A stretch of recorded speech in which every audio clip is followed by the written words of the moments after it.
来看南投县的仁爱乡，之前有民众食刺龟中毒，有一个人死亡。小署早起公布送验的结果哦，确定讲是一款加强毒性的品种，只要食2片，都有可能会造成死亡。那家居住刺龟食风险正大，南投仁爱乡伫最近有民众收到朋友送的刺龟，家己煮食了后，佫分亲戚朋友食，结果众人拢出现喙、骹手的疤无力的情形，送病急救。 造成1个人死亡，8个人受伤。代志发生到即马，市药署公布送验的结果，是一种毒性正强的月尾兔头豚，敢若食2片、3、4片就可能中毒死亡。生鱼片的部分，我们测出来它的毒素含量是每1公斤134.3个 milligram， 我们把它换算成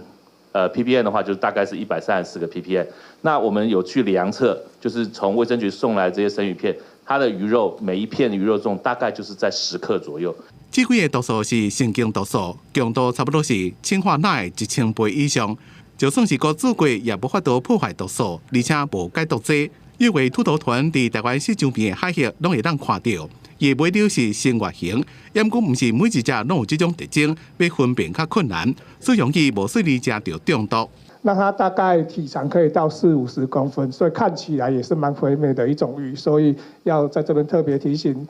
其实青科鱼毒青的这个河豚很容易有误食，河豚是我们人间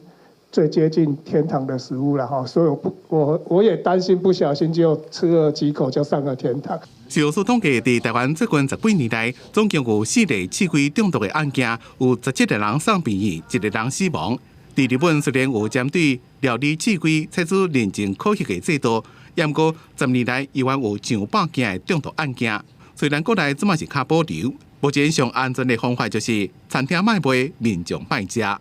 记者综合报道。